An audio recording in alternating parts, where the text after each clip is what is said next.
guys, welcome to another video. My name is Sahase, and yeah, today I'm going to tell you about my military story.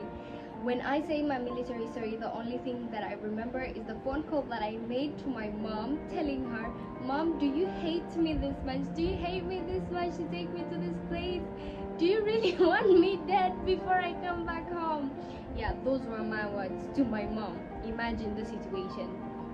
Well, as I finished my A-level examination, in about 2 weeks, the names of the people that are supposed to go to military actually came out, and my name was among them.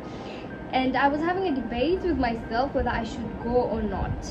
Most people told me not to go, but my mom emphasized and said, "Saha, just go. You're gonna learn something new, and it's such a good experience."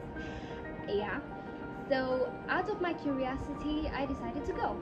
It was a Wednesday, I can remember. I boarded the bus and went to my camp, which was Rubu, allocated in Landizi near Kibaha. I reached there about 6 p.m. I registered myself, and funny thing is, people were squatting with their luggages on top of their head. I was like, God, is this is this how hell looks like? Well, yeah, the squatting with your things on top of your head really scared me, because that was the first impression of how military is. Thank God I had really few things. I just had a backpack and money. I thought that I'll just buy some stuff when I reached there. So I just carried my backpack and continued the squat. I went down and started hopping with my backpack. I was like, okay, I chose this path and let's go. As I reached there and I was allocated, I was in Sikoi. It's a compania called Sikoi. There are 5 companies: A-Koi, B-Koi, C-Koi, Danger Koi, and E-Koi. After that, I was in Sikoi. I was taken to my dorm. This is where you'd be sleeping, and then the routine started. You know how is the routine? You have to wake up at 4. How do you wake up? You wake up with one whistle. You just hear one whistle, and you have to be awake and ready and in the field, ready to be counted. After the counting, you're allocated the places to go work, whether you go to the farm, whether you go to the factory, or things of that sort. The first day I was taken to the farm. Imagine, I have never carried a hoe in my life, and then I was given this big space that I have to dig. I almost cried that day because people are digging in their places. They were digging, and then I was not moving.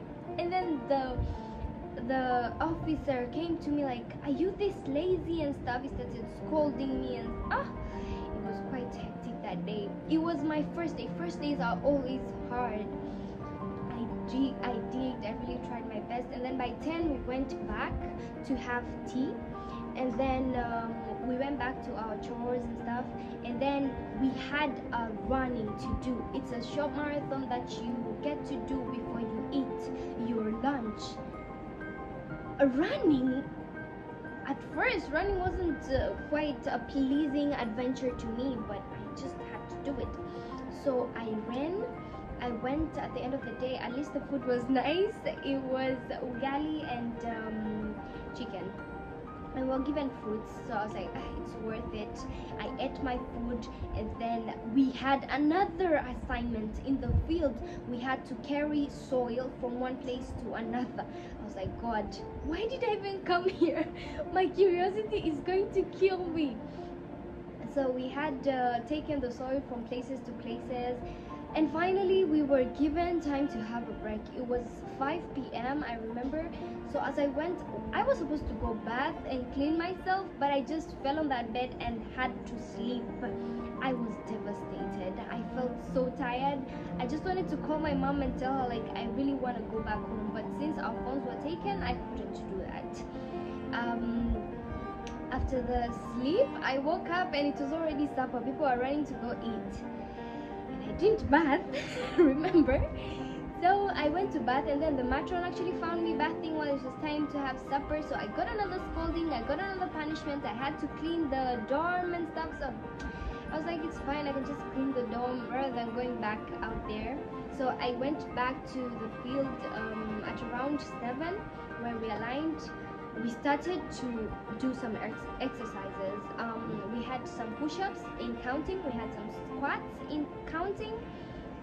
Yeah, and finally I think the officers got tired and we started singing. That was the best part. I think people who know me in my military life would know that I really enjoyed the singing part.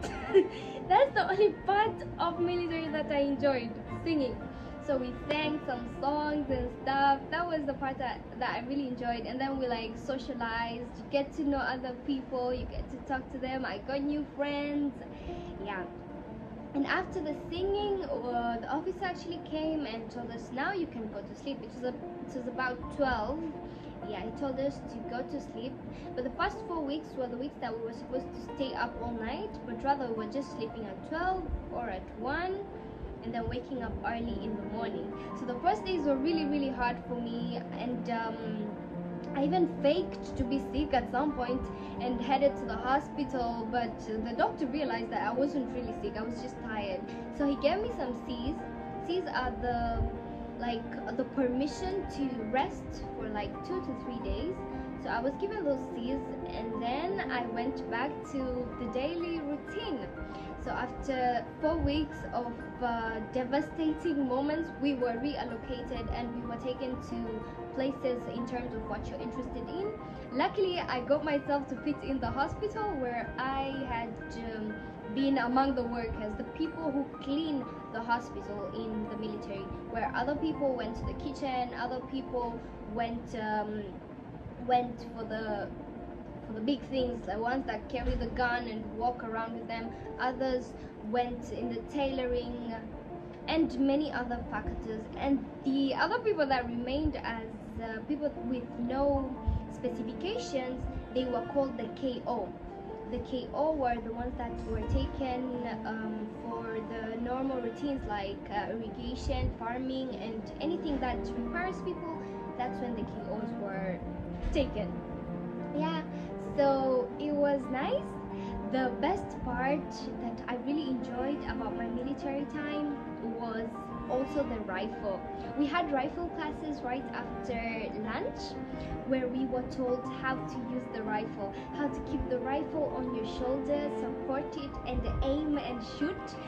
That was so nice. And then we went for range, where people were given the 10 bullets to shoot, and they were graded. We got Sequoia actually won in the range, so I was really excited.